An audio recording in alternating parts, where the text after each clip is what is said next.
자, 절대가치의 복음 오늘 세 번째입니다. 복음은 하나님의 약속을 이야기한다는 제목으로 말씀을 드립니다.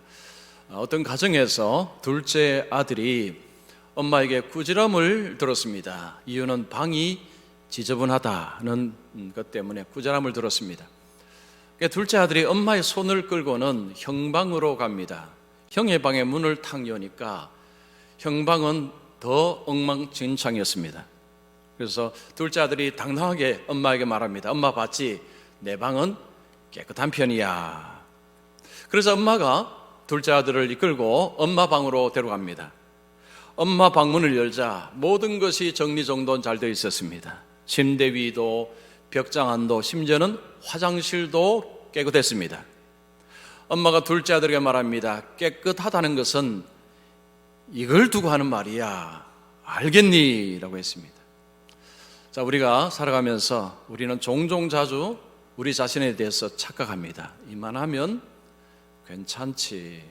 이만하면 좋은 목사지. 이만하면 좋은 아버지지. 이만하면 좋은 엄마지. 이만하면 좋은 성도지. 라는 착각을 종종 합니다. 이런 착각을 할 때가 언제입니까? 나보다 못한 사람들을 볼 때입니다. 나보다 신앙생활을 잘 못하는 사람, 나보다 아버지 노릇 못하는 사람, 나보다 어머니 노릇 못하는 사람을 보면서 당당해하는 거죠. 나만큼만 하면 세상에 문제가 없겠다, 교회에 문제가 없겠다, 뭐 이런 생각을 하곤 합니다. 그러다가 하나님 앞에 서면, 거룩하신 하나님 앞에 서면 상황이 달라집니다. 내 자신의 문제, 더러움, 추함 이런 것들을 깨닫게 됩니다. 자, 하나님 앞에 선다는 것이 무엇을 의미합니까? 하나님의 말씀 앞에 서는 것입니다. 자, 우리가 하나님의 말씀을 들을 때, 하나님의 말씀을 볼 때에 우리 자신의 추함과 더러움을 그제서야 깨닫게 됩니다. 우리가 약하고 우리가 문제가 많고 내 힘으로 하나님 앞에 깨끗함을 얻을 수 없다라는 것을 아는 순간 우리는 하나님의 은혜의 귀를 기울입니다. 내가 할 수 없다는 것을 깨달을 때 우리는 하나님의 은혜의 귀를 기울입니다. 우리가 하나님 말씀에 귀를 기울일 때 하나님은 우리에게 놀라운 약속을 말씀하십니다. 자, 우리가 하나님 말씀을 들을 때 하나님은 우리를 죄인이라고 하시지만 하나님이 우리에게 주시는 약속을 이야기합니다. 자, 그러면 그 약속은 누가 받느냐? 믿음으로 사는 사람이 그 약속을 받습니다. 그 하나님의 약속을 바라보는 사람은 그 약속에 희망을 가지게 됩니다.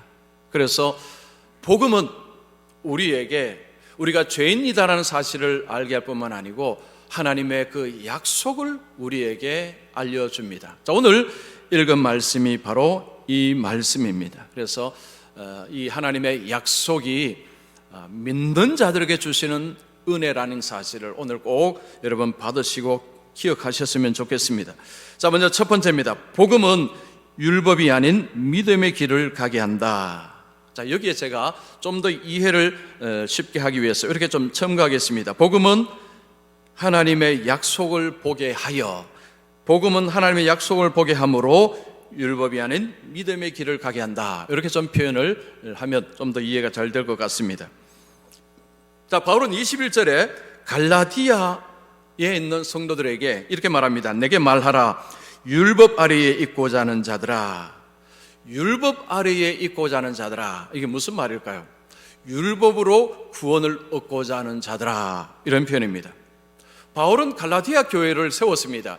갈라디아 성도들에게 복음을 전했습니다. 예수 그리스도를 믿음으로, 십자가를 지신 예수 그리스도를 믿음으로 구원 얻는다라는 것을 분명히 가르쳤습니다. 그런데 지금 갈라디아 교회 어떤 성도들은 노선을 바꾸었습니다. 바울이 전한 복음을 버리고 가짜 복음을 받아들였습니다. 가짜 복음이 무엇입니까? 자, 유대주의자들, 유대인이면서 예수 믿는다고 하는 자들이 들어와서는 너희들이 구원을 받기 위해서는 예수만 믿어서는 부족하다. 너희에게 더 필요한 것이 있다. 너희들은 유대인이 아니기 때문에 아브라함의 후손이 아니다. 아브라함의 후손이 된다. 아브라함의 후손이 되기 위해서는 유대인들처럼 할례를 반드시 받아야 된다. 그리고 아브라함의 후손들 유대인들이 지키는 율법을 너희들도 다 지켜야 된다라고 이야기를 했습니다. 갈라디아 성도들 중에 어떤 사람들은 그 말을 받아들였습니다. 바울이 전한 진짜 복음을 버리고 유대주의자들이 전하는 가짜 복음에 그들의 마문을 열어버린 것입니다. 그러면서 그들의 믿음의 길이 아닌 율법을 지킴으로 구원을 얻는다는 그 길로 방향을 바꾼 것입니다. 바울은 지금 노선을 바꾼 그들에게 너희들이 율법을 알았다면, 율법이 뭔지를 알았다면 너희들이 그들에게 속지는 않았을 것이다 라는 말을 합니다. 율법을 듣지 못하였느냐라는 표현이 그 표현입니다. 너희들이 율법을 듣지 못하였느냐, 이 말은 너희들이 율법을 제대로 이해를 못하는구나. 율법을 너희들이 이해를 한다면 그 가짜 복음에 속지는 않았을 것이다 라는 것입니다. 율법을 하나님이 주신 이유는 율법을 통해서 구원을 받도록 하기 위함이 아닙니다. 타락한 인간은 누구도 율법을 온전히 지킬 수가 없습니다.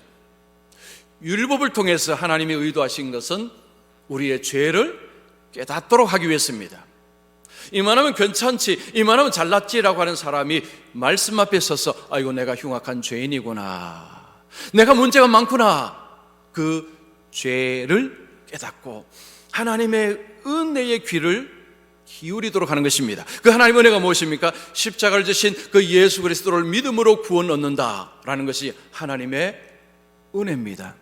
그 하나님의 은혜의 귀를 기울이고 믿음으로 살도록 하는 것이 복음이 우리에게 주는 것이고, 율법은 예수님께로 우리를 인도하는 인도자가 되는 것입니다. 자, 그런데 지금 갈라디아 교회의 어떤 성도들은 그 예수님을 믿음으로 구원 얻는다는 그 길을 버리고 할례를 받고 율법을 지켜야 구원받는다라는 그 말을 따라서 유대주의자들처럼 유대인이 되려고 하고 있습니다.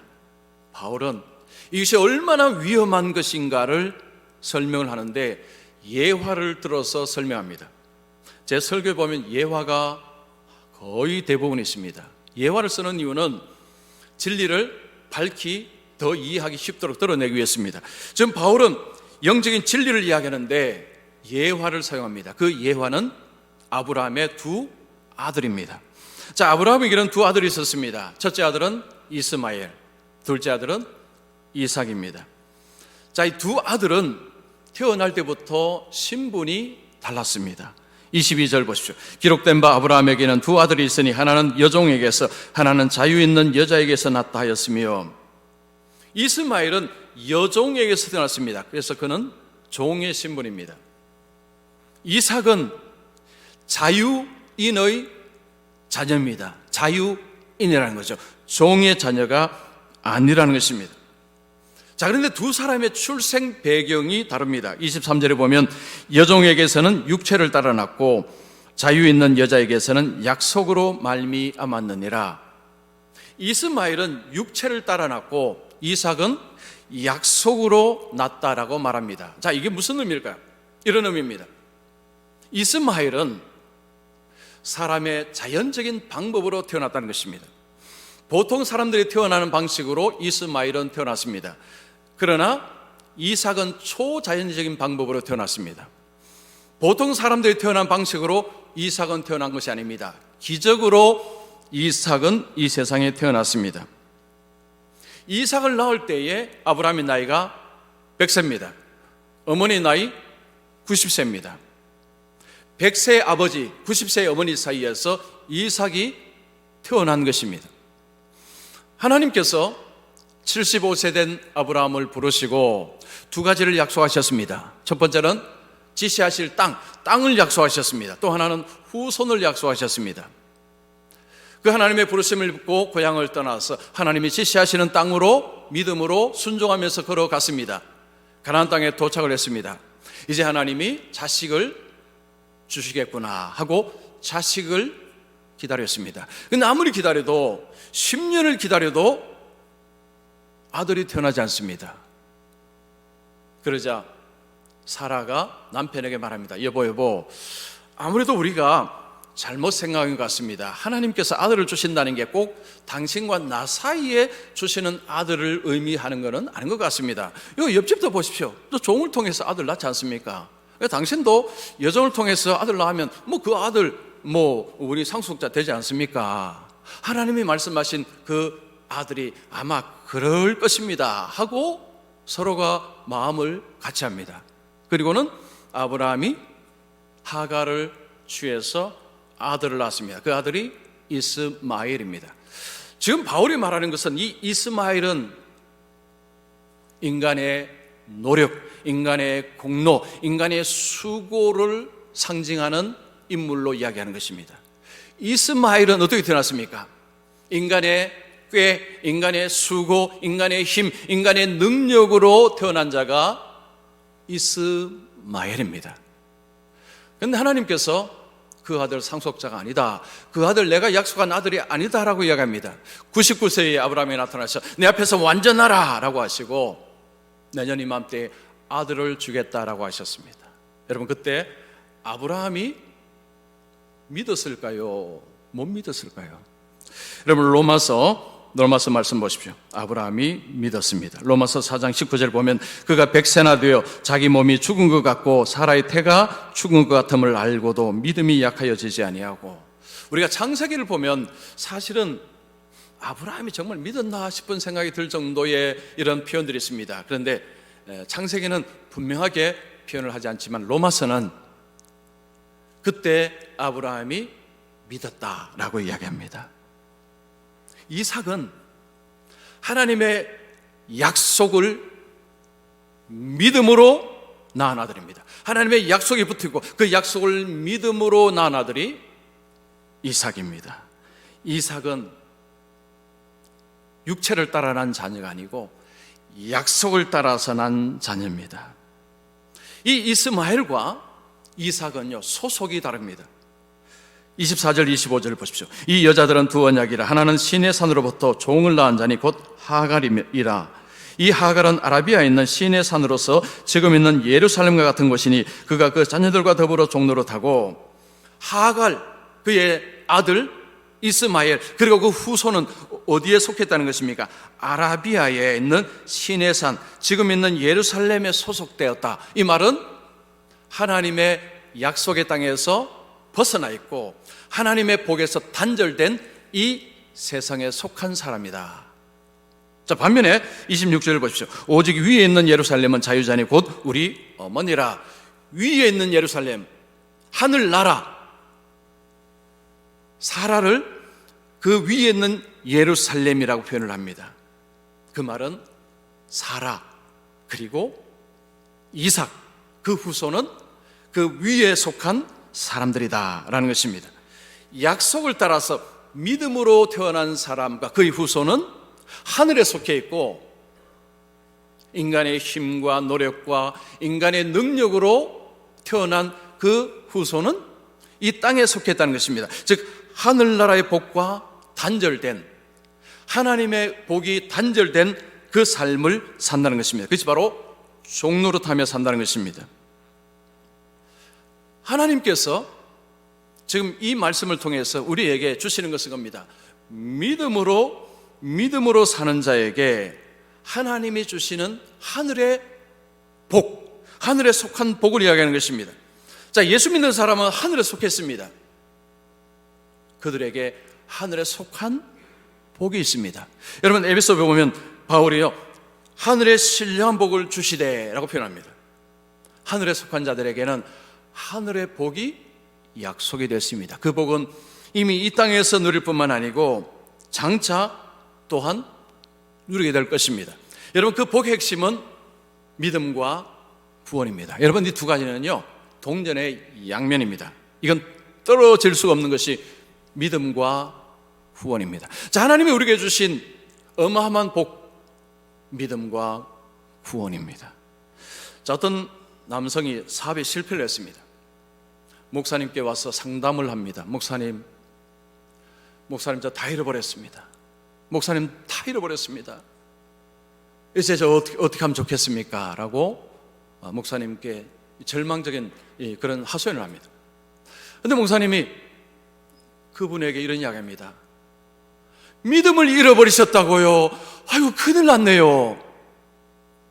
그래서 이분이, 아니요, 목사님, 그 이야기 아닙니다. 믿음은 아직 안 잃어버렸습니다. 믿음은 아직 있습니다. 그래서 목사님, 그러면 구원을 잃어버리셨습니까? 아이고, 큰일 났네요. 하고 계십니다. 그때 이분이, 목사님 지금 무슨 이야기 하십니까? 구원 안 잃어버렸습니다. 근데 목사님이, 아니, 다 잃어버리셨다고 하셨잖아요.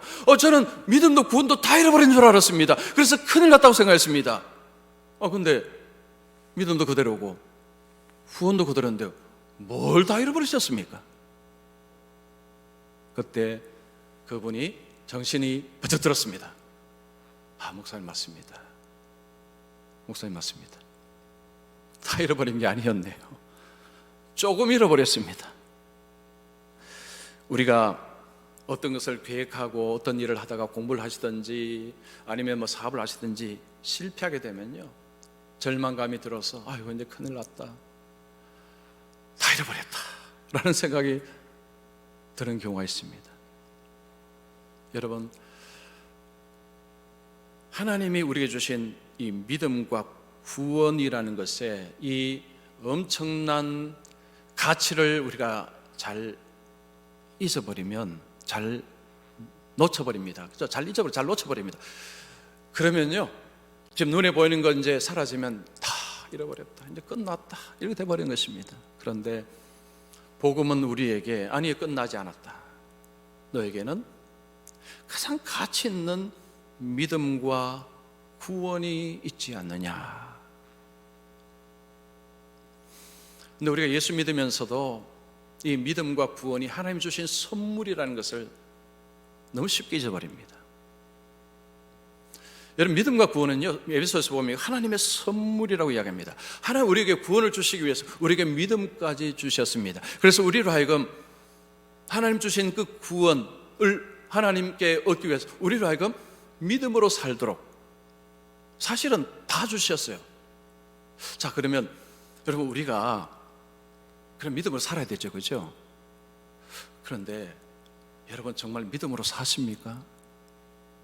우리가 내가 믿음으로 산다고 하지만요, 의외로 율법으로 사는 경우가 많습니다. 예를 들어볼까요? 우리 가끔씩 금식을 합니다. 여러분, 어떤 중요한 일을 두고 금식을 하실 것입니다. 금식을 한 하루를 이제 금식했다고 생각하십시오. 자, 금식을 안 하고 하나님 앞에 기도할 때 하고 하루 정도 금식을 하고 하나님 앞에 기도할 때, 여러분, 기도할 때 느낌이 어떻습니까? 하루 정도 기도하고 금식하고 기도하면요, 기도가 잘 됩니다. 응답도 잘 될 것 같습니다. 왜 그런 생각이 들죠? 예수 그리스도의 공로를 의지해서 기도하는 것이 아니라 나의 공로를 붙들고 기도하기 때문입니다. 하나님, 나 하루 금식했습니다. 그러니 내 기도 응답해 주셔야 마땅합니다. 또 예를 들어볼까요?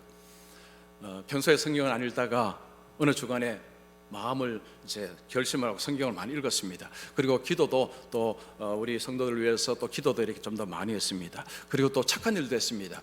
그리고 주일날 예배에 참여했습니다. 그러면 어떻습니까? 그 예배 때 은혜를 많이 하나님 주실 것 같습니다. 왜 그런 생각 들죠? 내 공로를 붙잡고 예배에 왔기 때문입니다. 여러분, 율법으로 신앙생활을 한다는 것은 내 공로, 내 힘, 내 능력, 내 자격, 이것 붙들고 신앙생활하는 것을 말하는 것입니다. 우리는 믿음으로 살아야 된다는 것을 잘 알고 있지만 현실 속에서 의외로 율법적으로 신앙생활을 하는 경우가 많습니다.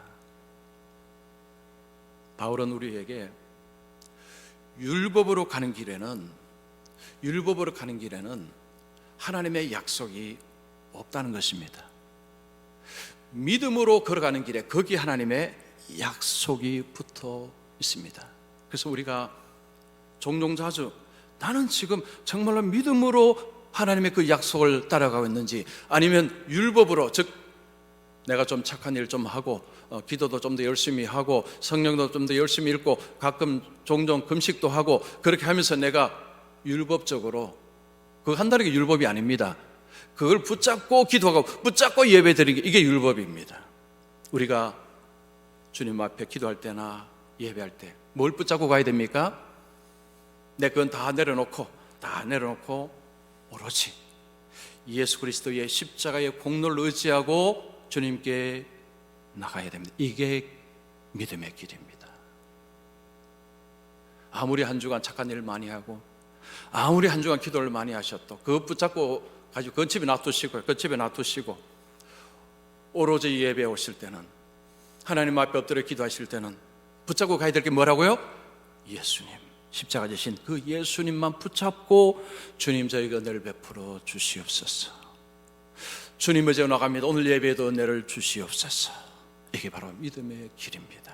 저는 우리 성도님들이 율법의 길이 아니라 믿음의 길로, 하나님의 약속에 있는 믿음의 길로 걸어가시기를 축원합니다. 자, 두 번째, 복음은 약하고 실패한 자들에게 희망을 줍니다.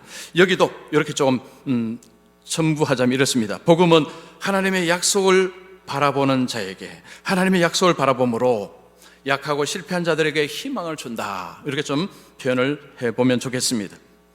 자, 바울은 율법의 길, 믿음의 길을 이야기하고, 그리고 27절에 이렇게 말씀합니다. 기록된 바 잉태하지 못한 자여 즐거워하라. 산고를 모르는 자의 소리질러 외치라. 이는 홀로 사는 자의 자녀가 남편 있는 자의 자녀보다 많음이라 하였으니, 27절의 말씀 보면 지금 자녀를 갖지 못하고 있는 어떤 여성이 남편에 있는 여성보다도 후손이 더 많을 것이다 라는 말씀입니다. 이것은 지금 자식이 없는 홀로 있는 여인에게는 엄청난 희망의 메시지입니다. 자, 이 말씀은 이사야 54장 1절의 말씀을 바울이 그대로 인용을 한 것입니다. 이사야 54장 1절은 누구에게 주어졌느냐 하면 바벨론의 포로로 가 있는 자들에게 주어진 메시지입니다. 바벨론의 포로로 간 그들은 나라 빼앗겼습니다. 남의 나라에서 미래도 잘 보이지 않습니다. 강대국 안에서 그들은 다 이렇습니다. 패배자요, 실패자요, 무력한 자요, 연약한 자입니다. 이들에게 하나님이 주신 메시지입니다. 지금 무력하고 실패했다고 느껴질지 모르지만 장차 하나님의 크신 역사를 보게 될 것이다, 이런 희망의 메시지인 것입니다. 자, 그러면 이 이사야 54장 1절은 뭘 배경으로 하느냐? 바로 앞에 나왔던 창세기의 배경입니다. 하갈과 사라, 두 여인을 통해서 그 배경을 삼은 것입니다. 자, 사라와 하갈 이야기로 다시 돌아가겠습니다. 아직 사라가 아들을 낳기 전입니다. 사라는 나이가 많습니다. 그리고 자녀를 낳지 못하는 불임입니다. 세상적으로 보면 실패자입니다. 또 한 여인이 있습니다. 이 여인은 젊습니다. 그리고 자녀를 낳을 수 있는 여인입니다. 이미 자녀를 낳았습니다. 한 여인은 나이도 많습니다. 자녀를 못 낳습니다. 한 여인은 젊고 자녀를 잘 낳습니다. 고대 세계에서는 여성의 가치는 자녀를 얼마나 잘 낳을 수 있느냐, 자녀가 얼마나 많으냐에 따라서 여성의 가치가, 평가가 달라졌습니다. 그 고대 여성의 가치를 관점으로 보면 사라는 실패한 여성입니다. 무기력한 여성입니다. 반면에 하갈은 성공자입니다. 주인의 아들을 낳았습니다. 성공자입니다. 그런데 아브라함의 상속자는 누구였습니까? 그 불임의 여성을 통해서 하나님이 기적적으로, 초자연적으로 아들을 주시고 그 아들이 아브라함의 상속자가 되었습니다. 그 젊고 건강한 여성이 낳은 아들, 그 아들은 아브라함의 상속자가 아니었습니다. 하나님의 복에서, 하나님의 약속에서 내쫓김을 당했습니다. 이 말씀은 하나님께서 세상을 구원하실 때에 하나님이 어떻게 구원하신가를 이야기하는 하나의 그림이기도 합니다. 하나님께서 세상을 구원하실 때요, 강하고 힘있고 능력 있는 자를 통해서 하나님의 구원 계획을 이루어 가시느냐? 그렇지 않다는 거죠. 오히려 반대입니다. 약하고 무기력하고 세상에서 실패자처럼 보이는 그런 사람을 통해서 하나님의 구원의 역사가 이루어지고 있다는 것입니다. 불임인 이 사라를 통해서 하나님이 이삭을 주시고 그 후손이 번성하여서 이스라엘이라는 민족이 되었습니다. 하나님은 또 한 여자, 그 여성은 자녀를 낳을 수 없는 여성입니다. 그 여성을 통해서 아들을 낳게 하시고 그 아들이 온 세상을 구원하는 구원주가 되게 하셨습니다. 이 여성은 불임이 아닙니다. 불임이라서 아기를 못 낳는 것이 아니라 처녀이기 때문에 아들을 못 낳는 것입니다. 처녀이기 때문에 아들을 못 낳는 것입니다. 근데 그 처녀의 몸에서 아들이 태어났습니다. 그 아들이 세상을 구원하는 구세주셨습니다. 이것이 하나님이 세상을 구원하는 하나님의 방식이라는 것입니다. 이 하나님의 구원 방식은 은혜 방식입니다. 그 은혜 방식에 우리가 참여하기 위해서 필요한 것은 믿음이라는 거죠. 믿음으로 그 하나님의 구원의 은혜에 들어가는 것입니다. 그런데 믿음이 아니라 믿음을 포기하고 율법으로 돌아설 때 그 길은 이스마엘의 길입니다.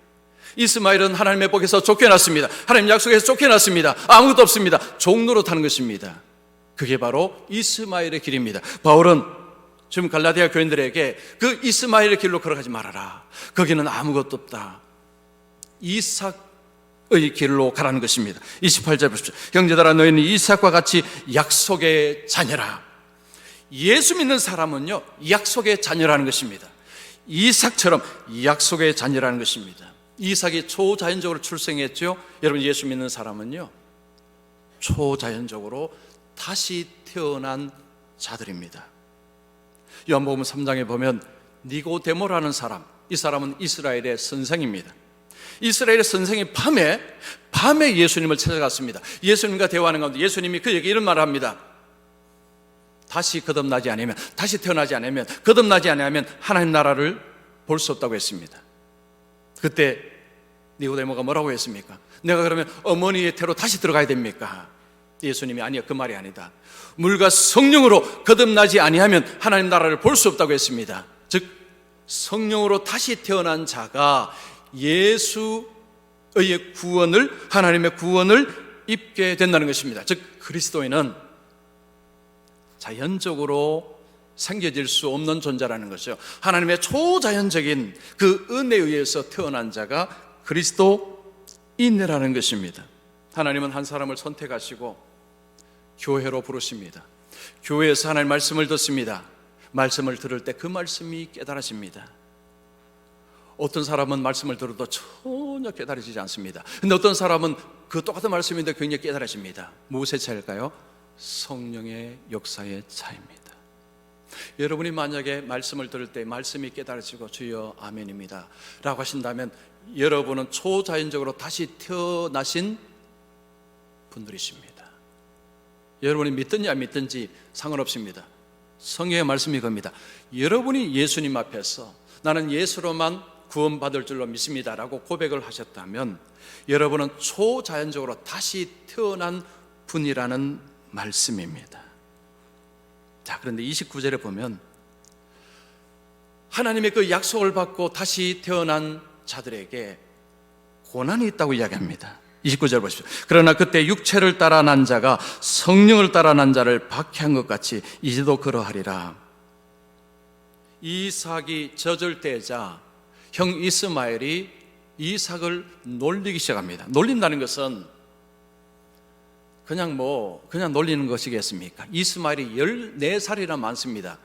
여러분, 14살 많은 형이 14살 어린 동생하고 같이 놀겠습니까? 구박을 했겠죠. 때리기도 했겠죠.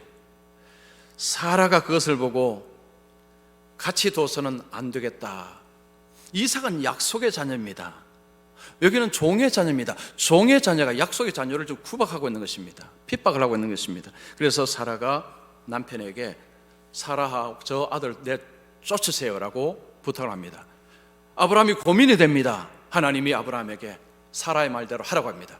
내쫓아 보냈습니다. 30절 보십시오. 그러나 성경이 무엇을 말하느냐? 여동과 그 아들을 내쫓으라. 여종의 아들이 자유 있는 여자와 더불어 아들과 더불어 유업을 얻지 못하리라. 자, 유업이라는 것은 유산. 아브라함의 유산을 누가 받았습니까? 이삭이 받았습니다. 마찬가지로 예수 믿는 자는요, 이삭처럼 하나님이 주시는 상급이 있다는 것입니다. 유업, 상급. 성경이 말하면 하나님 나라, 하나님의 영광, 자, 이런 표현을 할 수 있습니다. 지금 바울은 이삭이 이스마엘과 유산을 나누지 않았습니다. 그냥 쫓아보내버렸습니다. 오로지 그 유업은 누가 차지했습니까? 이삭입니다. 마찬가지라는 거죠.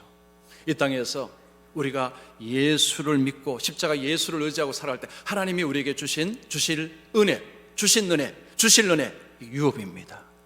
이것은요, 이미 우리에게 주셨고 또 앞으로 장차 주실 그 하나님 나라의 영광, 이렇게 생각을 하면 맞습니다. 어떤 선교사님이 토바고 섬에 들어가서 단기 선교를 하게 됐습니다. 토바고 섬은 카리브해에 있습니다. 거기에서 이제 일정하게 선교를 하고 돌아오게 됐는데, 떠나기 전날 그 섬에 한생병자들이 모인 곳에서, 거기 교회가 있었는데 거기에서 예배를 인도하게 되었습니다.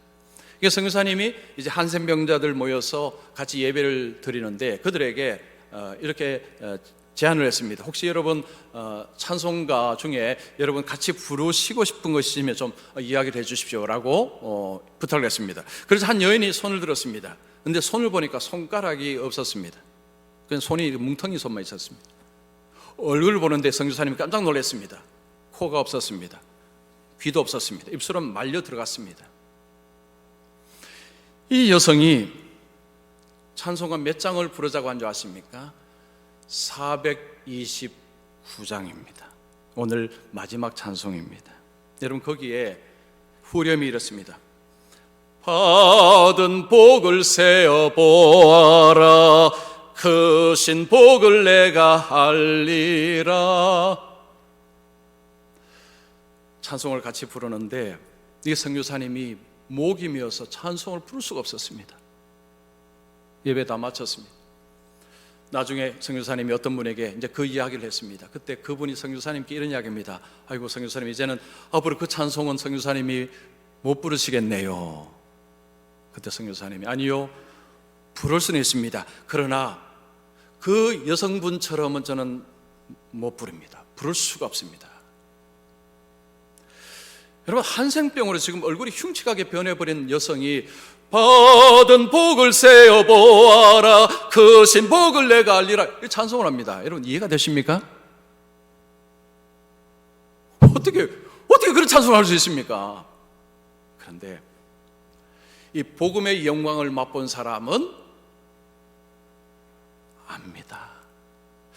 복음의 영광을 아는 사람은 압니다. 아, 그렇지. 이 한생병 그 여성은 복음의 영광을 맛본 사람이고 앞으로 맛볼 사람입니다. 여러분, 기독교의 복음은 이 땅에 잘나고 강한 사람들에게는 아무 매력이 없습니다. 어떤 사람에게 매력이 있습니까? 나는 무익한 자요, 나는 실패자요, 나는 별로 잘나지도 못했는데 라고 하는 사람들에게 복음이 매력이 있습니다. 예수님이 어느 날 대제사장들과 백성의 장로들을 앞에서 그들에게 이런 이야기 했습니다.